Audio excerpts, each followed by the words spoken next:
ঋতিকা মানে একটা মিষ্টি বাবলি ব্যাপার। ঋতিকা মানে আমরা জানি শান্ত, একটু দুষ্টু হতে পারে, কিন্তু ক্যাচাল করতে পারে, এটা কিন্তু দর্শকেরা ভাবতে পারে। তো অবভিয়াসলি এটাই বলবো যে আমাকে দর্শক প্রত্যেকবার নতুনভাবে দেখেছে। এইবারও একটা অদ্ভুত একটা গল্প, খুব মিষ্টি গল্প, কিন্তু the story line is very sweet. খুব একটা যে অন্যরকম বলবো না, ইটস আ টিপিক্যাল তোমার ফ্যামিলি ড্রামা আর কি, যেরম হয় এখনকার দিনে ফ্যামিলি ড্রামা খুব কম হয়।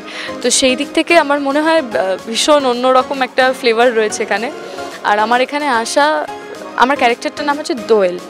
তো দোয়েল তার দিদি পায়েলকে নিয়ে এখানে আসে দত্তপাড়ায়। রাজবাড়িতে অ্যাকচুয়ালি গুপ্তধন রয়েছে, সেইটার খোঁজ পেয়ে কোনোভাবে তার আসা, এবং আসার পরে যে ক্যাচালগুলো হয় সেইটা হচ্ছে দত্তপাড়ার কেওড়া ক্যাচালা, সেটা হচ্ছে আসল। এবং পুরো এখানে যেটা প্লাস পয়েন্ট জানো তো, প্রত্যেকটা ক্যারেক্টারের আলাদা করে একটা প্রমিনেন্সি দেওয়া রয়েছে। মানে কেউ লয়ার, সে সারাক্ষণ আইন জ্ঞানী, আইন নিয়ে ভাবছে। কেউ তোমার মহিলা সমিতির প্রেসিডেন্ট, সে সব সময় মহিলাদের দিয়ে কীভাবে মারপিট খাওয়াবে ছেলেদেরকে, সেইগুলো ভাবছে। প্রত্যেকটা ক্যারেক্টারের একটা আলাদা প্রমিনেন্সি রয়েছে। তো এখানে আমার ক্যারেক্টারটা খুব মিষ্টি একটা মেয়ে, যে আসার পর ক্যাচালগুলো শুরু হয় অ্যাকচুয়ালি। এবং তার মধ্যে আমার একটা ছোট্ট করে লাভ স্টোরিও রয়েছে। যেহেতু রাজবাড়িতে গুপ্তধন খুঁজতে আসা, তো রাজবাড়ির ছেলের সাথে একটা হালকা করে রোম্যান্টিক সিকোয়েন্সেস লাভ স্টোরি রয়েছে। আর বাট পুরো ব্যাপারটাই খুব কমেডির মধ্যে। তো মানে আমরা রাজা রানীর প্রেম খানিকটা দেখতে পারবো, কিন্তু ব্যাপারটা হচ্ছে আসল রিয়েল লাইফে কি মানে ঋতিকা এতটা ক্যাচাল দিতে পছন্দ করেন? ক্যাচাল দেয় এমনিতে তো ফ্যান ফলোয়ার্স মানে লক্ষ গুণ ছাড়িয়ে যাচ্ছে, তো এমনিতেই ক্যাচাল দেয় ছেলে ফ্যানেদের উদ্দেশ্যে কি? ক্যাচাল কিন্তু না, আমি খুব একটা ক্যাচাল নই, কিন্তু হ্যাঁ আমি খুব ছটফট করি, যেটা আমাকে তোমরা অনেক ক্যারেক্টারে ইনফ্যাক্ট ফার্স্টের দিকে দেখেছো যে শান্তশিষ্ট ওই ধরনের কিন্তু আমি নই। খুব কথা বলি, খুব ছটফট করি, সেটা ঠিক আছে, কিন্তু ক্যাচাল অ্যাকচুয়ালি বলবো না।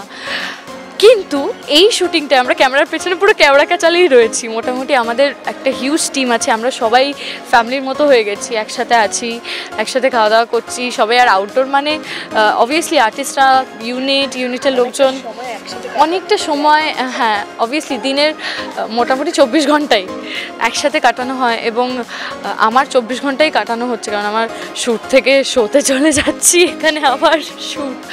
তো আমার মোটামুটি 24 ঘন্টাই কাটানো হচ্ছে। তো আমি একটা দত্তপাড়ার কেওড়া ক্যাচালের অ্যাম্বিয়েন্সে ঢুকে আছি, তো সেখান থেকে আমার খুব ভালো লাগছে।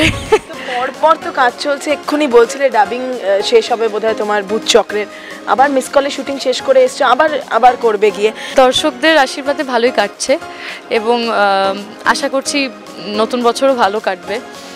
কারণ জানুয়ারির 18 তারিখে শাহজাহান রিজেন্সি রিলিজ করছে, তো সেটারও প্রমোশন শুরু হয়ে গেছে, এবং সেটাও আমার ক্যারিয়ারের খুব ইম্পর্টেন্ট একটা কাজ বলে আমি মনে করি। এবং যেরকম আরশিনগর করেছিলাম, আবার শাহজাহান করছি, খুব খুব খুব ভালো লাগছে। এবং হ্যাঁ এই বছর অনেকগুলো ছবি করলাম, তো সেই দিক থেকে একদমই শ্বাস ফেলার সময় পাচ্ছি না, তো বেশ মজাদার লাগছে। ঠিক আছে, যেটা হ্যাঁ যে ছবির কথা বলে সেটা সেই ছবি ধরেই আসবো, যে ক্যারিয়ার গ্রাফ তোমার দেখলে মোটামুটি এত কম বয়সে দেব, সোহম, বুম্বাদা মানে সকল দাদারা হয়ে গেছে তোমার, মোটামুটি বস টস হয়ে গেছে। তো এখন আর কেউ বাকি যে আবির দাও রয়েছে, হ্যাঁ দাদা বলাটা চলে না, যখন কাকু এগুলো আমি অ্যাকচুয়ালি কাকে বলছো সেটা না, সেটা বলা যাবে না, কারণ সামনে ছবি রিলিজ আছে আমাদের। না অবভিয়াসলি আমি এই ডিসেম্বরে মানে এই মাসে আমি 18 পা রাখলাম, সেটা হয়তো কেউ জানে না।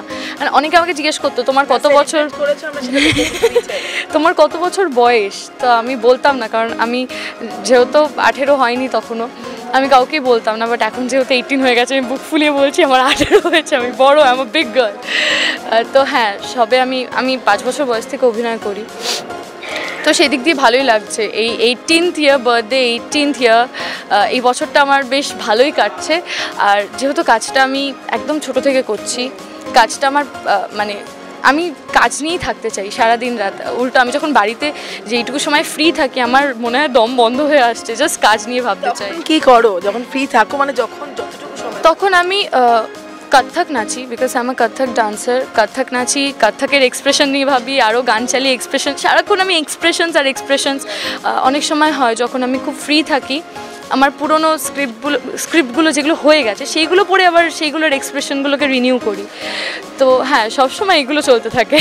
একটা প্রশ্ন লাস্ট জিজ্ঞেস করবো যে বুম্বাদার মেয়ে এবং জিদ্দার বোন, কিন্তু কোথাও কি আক্ষেপ হয় যে কেন 18 বছর আমার 2018 দাঁড়িয়ে, আর একটু বড় হলে নায়িকা হতে পারতাম, সেই আক্ষেপটা কি হয়? কারণ সব নায়কের সাথে কাজ হয়ে গেছে। একটা আজ সত্যি কথা বলতে আজ থেকে 2 বছর আগে হতো আক্ষেপটা, কারণ তখন অনেক শুনতাম যে ছোট ছোট ছোট প্রচণ্ড ছোট, না এই ক্যারেক্টারটার জন্য খুব ছোট। বাট এখন আর হয় না, কারণ আমি ঋতুদির সাথেও কাজ করলাম শাহজাহানে, বুম্বা আঙ্কেলের সাথেও কাজ করলাম, মোটামুটি এভরিবডি। তোমার ইনফ্যাক্ট আমাকে শ্রাবন্তী দিয়েও বলে, প্রত্যেকে বলে যে এটা আমার বেনিফিট। তো বুম্বা আঙ্কেলকে আমি বলেছিলাম যে আমার ভীষণ মনে হয় যে আমি কেন এতটা ছোট, অনেককেই বলেছি। তো সবাই আমাকে এটাই বলেছে যেটা আমার বেনিফিট, এবং আমি দর্শক বন্ধুদের থেকেও সোশ্যাল মিডিয়াতে এটাই কমেন্টসে পাই যে আই এম টু ইয়াং, তো এটা আমার বেনিফিট, এবং অনেকে বিশ্বাস করে না যে আমি 18। তো হ্যাঁ, আমার আক্ষেপের থেকেও মনে হয় যে এটা আমার বেনিফিট, তো সেই দিক থেকে আমি খুশি। এখানেই শেষ করছি। ঋত্বিকার বাকি খবর জানতে যেটা করতে হবে, দেখতে থাকুন সিটি সিনেমা এবং সিটি টলিউড।